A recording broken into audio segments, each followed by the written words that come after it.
Friends எல்லாருக்கும் வணக்கம். நாம இப்போ என்ன பார்க்க போறோம், ஒரு சூப்பரான பொரியல் தான் பார்க்க போறோம். கேரட் பீன்ஸ் வித் எக் போட்டு எப்படி பண்ணலாம் பார்க்கலாம் வாங்க. ரொம்ப சூப்பராக இருக்கும். இது சாம்பார், காரக்குழம்பு எல்லாத்தையும் நீங்கள் சாப்பிட்டா ரொம்ப டேஸ்ட்டாக இருக்கும். அதுக்கு நம்ம ஒரு கடாயில் 3 ஸ்பூன் அளவுக்கு எண்ணெய் ஆட் பண்ணிக்கலாம். அது கூட பார்த்தீங்கன்னா 1 ஸ்பூன் அளவுக்கு கடுகு ஆட் பண்ணி, கடுகு நல்லா பொரிஞ்சு வந்தோடனே 2 ஸ்பூன் அளவுக்கு கடலைப்பருப்பு ஆட் பண்ணிக்கலாம். கடலைப்பருப்பு நல்லா பொன்னிறமாக வர வரைக்கும் வதக்கி எடுத்துக்கலாம்.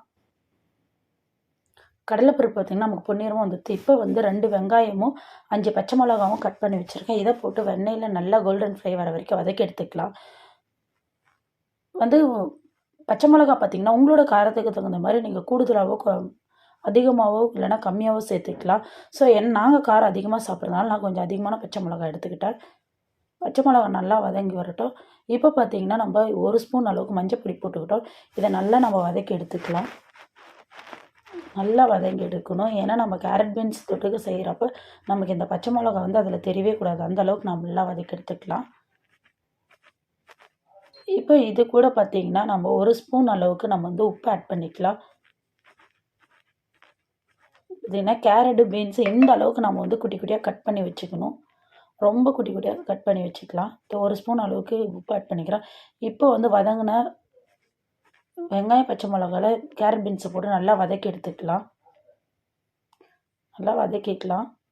வதக்கிக்கின்னு இது வேகிறதுக்கு தேவையான அளவுக்கு நம்ம தண்ணி ஆட் பண்ணி நல்லா வேக வச்சிடலாம். இதை ஜஸ்ட் ஒரு 5 மினிட்ஸ் நல்லா வேக வச்சாலும், ஹை ஃப்ளேமில் வச்சு வேக வச்சாலும் நமக்கு வந்து ரெடி ஆகிடும். ரொம்ப சூப்பராக டேஸ்ட்டாக இருக்கும். இது நல்லா வந்து ட்ரை ஆனதுக்கப்புறம் நம்ம வந்து தேவையான அளவு உப்பு சேர்த்துக்கலாம். உப்பு பத்தலைனா உப்பு சேர்த்துக்கலாம். இது கூட பெப்பர் பொடி நான் கொஞ்சம் ஆட் பண்ணிக்கிட்டேன். ரொம்ப டேஸ்ட் அல்டிமேட்டாக இருக்கும். ஸோ இது நல்லா ட்ரை ஆனதுக்கப்புறம் நம்ம வந்து எக்கு வந்து உடச்சி ஊற்றிக்கலாம். நான் கிட்டத்தட்ட வந்து இவ்வளோ கேரட் பீன்ஸ் எடுத்திருக்கேன். 20 கிராம்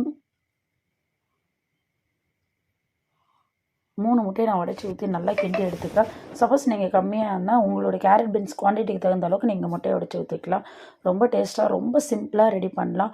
ஆனால் டேஸ்ட் பார்த்திங்கன்னா ரொம்ப நல்லாயிருக்கும். ஏன்னா இதில் பெப்பர் நம்ம ஆட் பண்ணுறதுனால டேஸ்ட் வந்து வேறு லெவலில் இருக்கும். நீங்களும் வீட்டில் ட்ரை பண்ணி பாருங்கள். எப்படி இருக்குதுன்னு கமெண்ட் பண்ணுங்கள். அதுக்கு முன்னாடி நம்மளோட சேனலில் நிறைய பேர் சப்ஸ்கிரைப் பண்ணாமல் இருக்கிறீங்க ஃப்ரெண்ட்ஸ். நம்மளோட சேனலை சப்ஸ்கிரைப் பண்ணுங்கள். அப்போ தான் நான் போகிற வீடியோ உங்களுக்கு அடுத்தடுத்து அப்டேட் ஆகும். Thank you friends. Bye bye. நம்ம இன்னொரு வீடியோவில் கண்டிப்பாக சந்திக்கலாம். Bye bye friends. Thank you friends.